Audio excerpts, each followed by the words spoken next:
So it's 6 o'clock in the morning. I'm really excited, but it's going to be a long day. Woke up at 5 to get here, where I'm going to get a ride with someone else to the airport.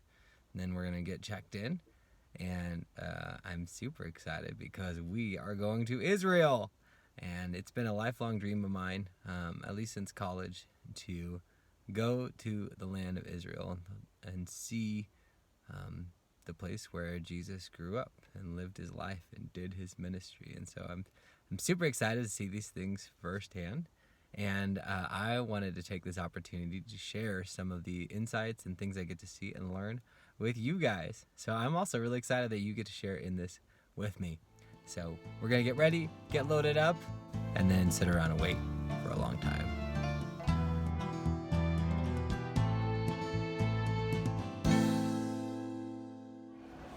Alright guys, I'm here in the airport, about to get on the plane. There it is in the background there.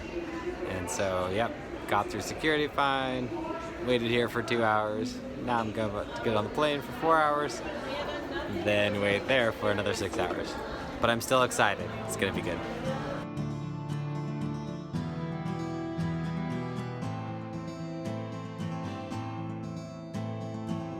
So I'm here in New York during my layover and still waiting.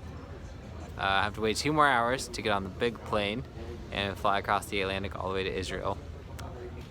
So yeah, a lot of waiting. So I'm still excited, but I'm also really tired, to be honest. But it got me thinking about, this time of waiting. It's kind of similar in a way to what the people in the Old Testament times felt like, and the people between when the Old Testament ended and when the New Testament began and Jesus came to this earth. They were really in a long time of waiting, something way more intense than I've been experiencing this long day. They waited 400 years since Malachi prophesied that a Messiah would come, a king would come to fix everything and make everything right. They had to wait 400 years. Can you imagine what it would be like waiting for generations of people, wondering, is now the time when the Messiah is going to come? Is now the time? Is now the time? And all the expectations that would pile on. I've been excited about this trip for a long time, and that tends to magnify all the expectations I have and all the things I'm excited about. And the truth is, the trip itself is probably going to be really different than I've been excited about and hoped for. And that was true for the Messiah, wasn't it? That Jesus was very different than what the people were expecting and hoping for.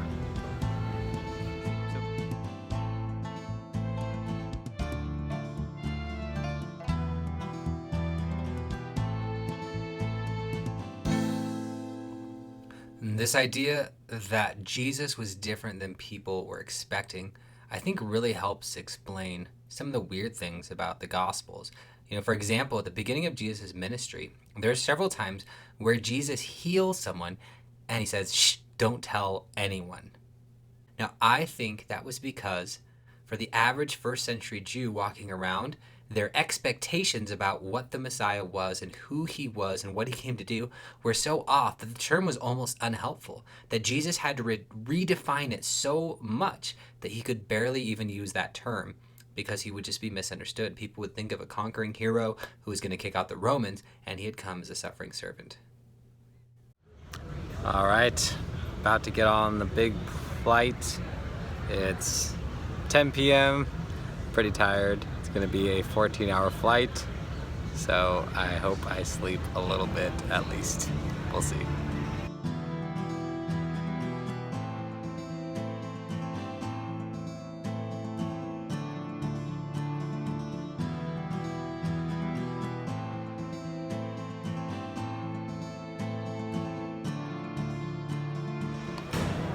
So I arrived in Tel Aviv to a little bit of drama. They don't like my passport. So the rest of the group has gone through passport control and probably picked up their bags, but I'm waiting and they won't let me through. So been here about 30 minutes. We'll see how much longer I have to wait, and hopefully everything gets resolved. Now, thankfully, everything did turn out just fine, and they basically said, "Hey, you've been to Lebanon. While you were there, did you make any friends with jihadists?" And I said, no. And they said, okay, fine, you can come into our country then. So met it back up with the group and got into the bus and drove 2 hours to the Sea of Galilee area where our hotel was and get a good night's sleep. So it's the first morning here in Israel, and we got here when it was already dark, so we haven't really seen much yet. And then I woke up this morning to something really beautiful. I want to show you guys this. This is the Sea of Galilee, what you're looking at. I am pretty excited and just so glad to be here and have that waiting finally be fulfilled. So I'm pretty excited for what we're going to see today.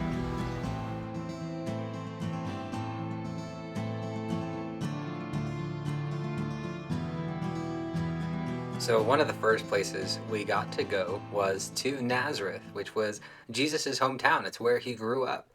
And it's really cool because they have this open air museum there. It's kind of this recreation and reconstruction what first century Nazareth would have been like. And so they have all kinds of things on display. They have people dressed up and showing you taking care of animals and farming and all these kinds of things. It's really special.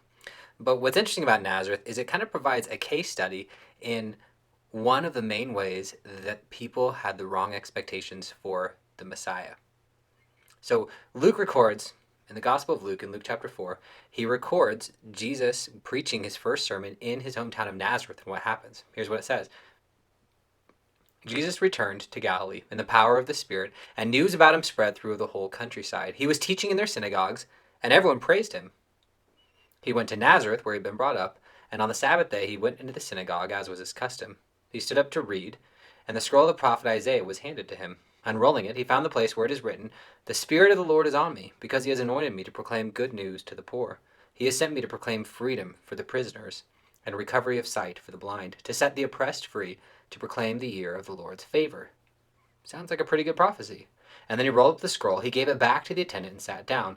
The eyes of everyone in the synagogue were fastened on him. He began by saying to them, "Today this scripture is fulfilled in your hearing." In other words, I've come as the Messiah to fulfill this prophecy. The Spirit of the Lord is on me because he has anointed me. Remember, the word anointed in Messiah is the same. I am the anointed one, he said. It says, all spoke well of him and were amazed at the gracious words that came from his lips. "Isn't this Joseph's son?" they asked. Jesus said to them, "Surely you will quote this proverb to me, 'Physician, heal yourself.' And you will tell me, 'Do here in your hometown what we have heard that you did in Capernaum.' Truly, I tell you," he continued, "no prophet is accepted in his hometown." In other words, it's hard for people to accept someone who grew up with them as a prophet. He says, "I assure you that there were many widows in Israel in Elijah's time, when the sky was shut for 3.5 years and there was a severe famine throughout the land. Yet Elijah was not sent to any of them, but to a widow in Zarephath in the region of Sidon. Then there were many in Israel with leprosy in the time of Elisha the prophet, yet not one of them was cleansed, only Naaman the Syrian." Now, what is going on? What is Jesus doing? He's saying, yes, I am a prophet. And in line with some of the greatest prophets, I have come not just for Israel, but actually for the outsiders, right? Elijah was a great prophet, and yet he wasn't sent to any of the widows in Israel. He was sent to Zarephath, a non-Jew. Then he tells the story of Elisha as he's healing Naaman the Syrian. He says he wasn't sent to Israelites. He's healed Naaman the Syrian, again, a non-Jew. And what he's doing is he's picking the fight with the people. He's saying, yes, I have come to proclaim the year of freedom, to proclaim release from the captives. But guess what, guys? That's not just for the Jews. That's for the Gentiles. Now listen to how the people react to this. Verse 28. All the people in the synagogue were furious when they heard this.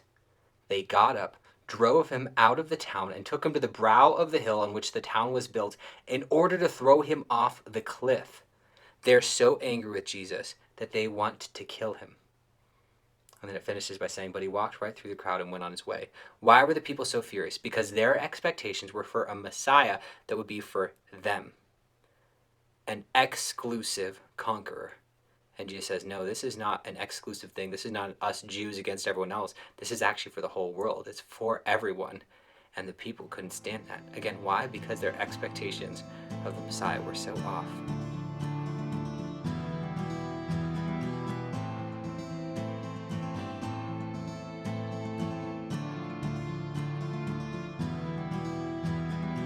We got to go to another really special place on our trip. That place is Caesarea Philippi, and this location is famous because this is where Peter confesses Jesus as the Christ, as the Messiah. And as we'll see, it's also where Jesus confesses something special about his identity as the Messiah. And I think it reveals another layer and another aspect of this way where people's expectations about the Messiah were off.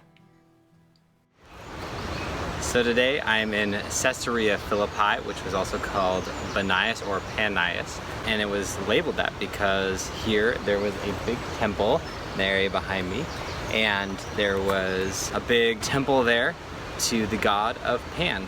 And also, in 19 BC, Herod the Great built a great temple also to Augustus Caesar, the Lord, the king and emperor of the whole empire. And so it's interesting that Jesus took the disciples here to have this conversation about his identity. Remember, this is maybe a few years into Jesus' ministry. And in Matthew 16, it says, when Jesus came to the region of Caesarea Philippi, he asked his disciples, "Who do people say that the Son of Man is? What are people saying about me?" They replied, "Some say John the Baptist, others Elijah, still others Jeremiah or one of the prophets. But you," he asked them, "who do you say that I am?" Now, what's striking to me about this is not that Peter answers correctly, but that Peter's the only one who answers at all. None of the disciples are sure yet. Who is Jesus? We're not sure yet. Is he a prophet? Is he a great person? Not really sure. But Simon Peter answered and said, "You are the Messiah, you are the Christ, you are the King, the Son of the living God." And Jesus responded to him, "Blessed are you, Simon, son of Jonah, because flesh and blood did not reveal this to you, but my Father in heaven." And then Jesus goes on, and it's interesting because immediately after this, immediately after Peter says, "You are the Christ, you are the Messiah," Jesus says, "You're right." And, verse 21, from then on, Jesus began to point out to his disciples that it was necessary for him, as the Messiah, to go to Jerusalem and suffer many things from the elders, chief priests, and scribes, be killed, and be raised the third day. In other words, I am the Christ, I am the Messiah, and I'm going to have to die. And Peter took him aside and began to rebuke him. "Oh no, Lord, this will never happen to you, right? Because you're the Messiah, you're the King. You can't be king if you're dead." So Jesus turned and told Peter, "Get behind me, Satan. You are a hindrance to me because you're not thinking about God's concerns, but human concerns." I wonder if Jesus took his disciples all the way here to Caesarea Philippi to impress on him that no, not these other gods like Pan, they are not God, not Caesar, he is not the true Lord, but I am. I am the true Lord of all, but I'm a Lord not in the way that you are used to thinking of. I'm a Messiah who's going to die, to suffer and die, a suffering Messiah, a suffering King. And they had no frame of reference, they had no mental box to put this in. So Jesus had to keep teaching them over and over again, and it was only after his death and resurrection that it really truly clicked that this is what it means for Jesus to be the Messiah, the King. He's going to suffer and die for us on our behalf in order to mend the world, to bring fixing and healing to all that is broken within us and between us and God and us and the rest of the world. What Jesus revealed to his disciples at Caesarea Philippi is that he did not come as an exclusive conqueror, but he came as the Messiah, as an inclusive sufferer. Someone who came not to kill the enemies, but to allow himself to be killed by them. Now, here's some questions that this brings up for me, and I think we can apply all of these wrong expectations about Jesus to our day and age. So number one, have you put God in a box? Do you hold your understanding of God with open hands? Are you willing to be corrected? Right? The people did not think they were wrong about the Messiah. They knew that the Messiah was going to be an exclusive conqueror. And that's part of the reason it was so hard for them when Jesus showed up. We need to hold our theology openly, being willing to be corrected by the word. Another thing it brings up is that Jesus was so inclusive. He showed that he came for the whole world, that he was for everyone. That's what made the people so mad in Nazareth, right?